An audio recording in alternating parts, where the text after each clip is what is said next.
The great discoverer was an adventurer, a liar, and one of the bloodiest mass murderers in the history of mankind. 10 shocking facts about Christopher Columbus that we would not like to know. Can Columbus be rightfully called one of the most violent criminals? 1. Columbus cut off the hands of the natives if they did not bring him enough gold. After reaching the New World, Columbus wrote to the Spanish rulers promising gold and slaves without counting, and he intended to fulfill the promise, even if the price of fulfillment would be genocide. He began to gather the natives in pens to send some to Spain. As slaves, more than half did not survive the trip, and sent others to collect gold. Every member of the peaceful Arawak tribe over the age of 14 was sent to work in that part of Haiti where, according to Columbus, huge gold deposits were hidden. Aborigines who brought enough gold received a copper token, which meant the right to life. Any person seen without it had their hands chopped off and left to bleed. There was almost no gold in Haiti, which meant it was impossible to fulfill Columbus's demand. Most of the natives tried to escape, but the Spaniards chased them with dogs and killed everyone they found. 2. Columbus's sailors tested the sharpness of their blades by killing people. My eyes have seen actions so alien to human nature, and now I tremble as I write. Such a report was sent home by the priest Bartolomeo de las Casas, who joined the Columbus expedition. He witnessed the monstrous massacre that the Spaniards inflicted on the Aborigines, and what he described was worse than any horror movie.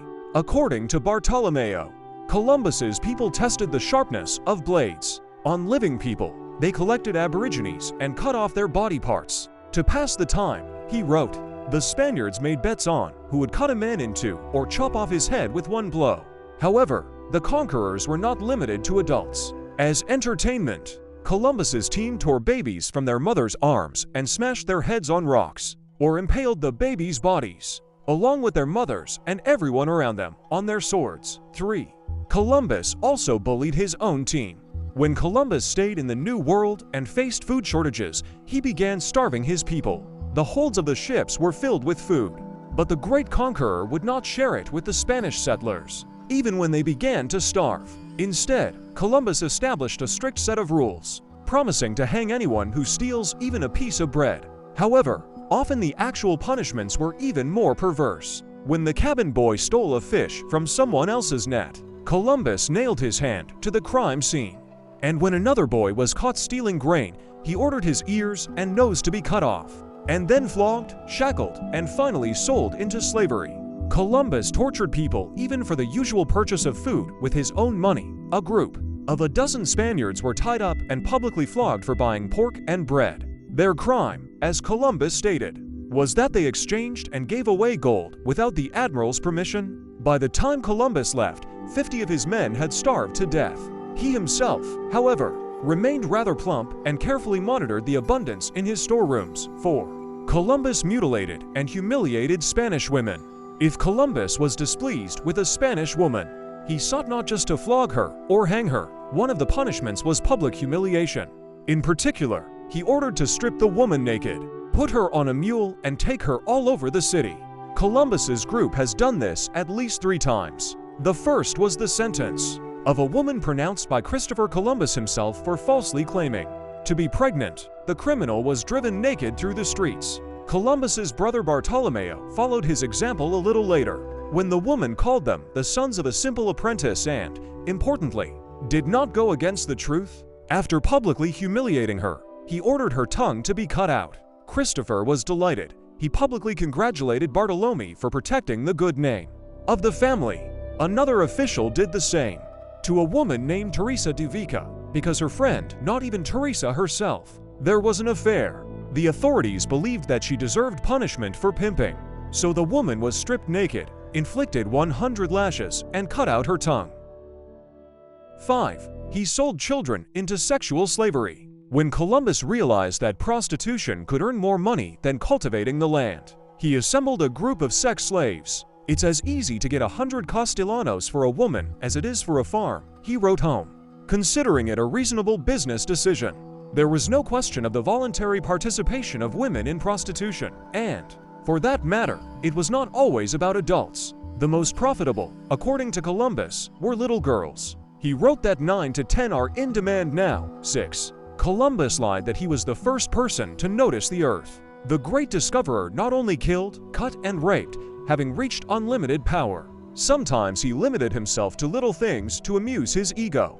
Before the expedition sailed, the King and Queen of Spain promised a lifetime pension to the first person to see the Earth, so the team members did not take their eyes off the horizon day and night. The first glimpse of land was noticed by the sailor Rodrigo de Triaga at about 2 o'clock in the morning. However, after returning to Spain, Columbus stated that the day before he noticed a light like a candle. And although he didn't tell his team about it, he thought it was right if he got the money, and Rodrigo de Triaga didn't get anything. Columbus led the expedition, so he didn't really need the money. According to contemporaries, he just wanted to be able to brag about being the first to notice the Earth. For the sake of his own arrogance, he stole a lifetime pension and a place in the history books from one of his people. 7.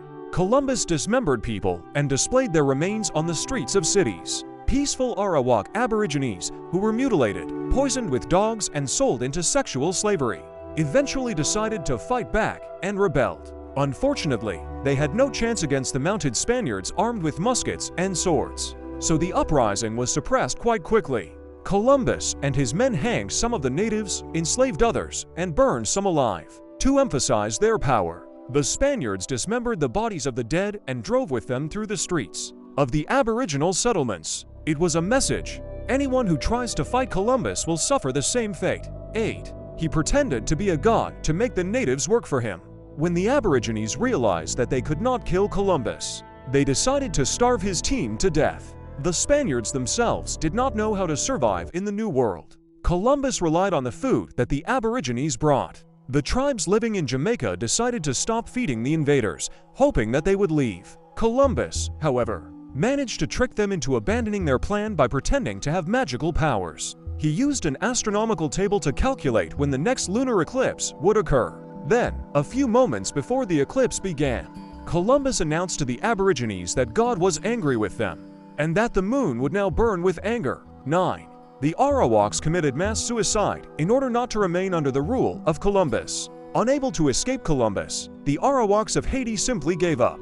They believed that death was inevitable, and their only hope was to get rid of the pain and torment that awaited them in the hands of the Spaniards. Aborigines began to commit suicide en masse. Entire communities came together to commit suicide, sometimes in groups of 100 people. Mothers gave poison to their children to give them a peaceful death, and young women vowed not to give birth to children anymore. One of the Spanish settlers, Pedro de Corbota, wrote home, many, being pregnant, took something to terminate their pregnancy. Others killed their children with their own hands after giving birth, so as not to leave them in oppressive slavery. At the peak of mass suicides, 250,000 native Haitians died in just 2 years. 10. Columbus brought syphilis to Europe. Columbus killed millions of natives, but, indirectly, he also killed millions of his fellow citizens. After returning from the New World, the conquering team brought not only slaves, but also syphilis. The first outbreak of syphilis in Europe occurred in 1495, shortly after the expedition returned. All signs indicate that Columbus and his men brought the disease along with a group of children captured in sexual slavery. Some of the crew members took part in battles with the Italians, spreading syphilis across the continent and causing death. The first outbreak alone claimed the lives of more than 5 million Europeans. Christopher Columbus himself can be included in the death toll. He died in 1506 after many years of struggling with a long and severe illness, which he contracted during his last trip to the New World. At that time, it was called gout. And today, most researchers believe that Columbus suffered from Reiter syndrome, an autoimmune disease provoked by a genitourinary, intimate, or intestinal infection. However, some scientists believe that syphilis killed him.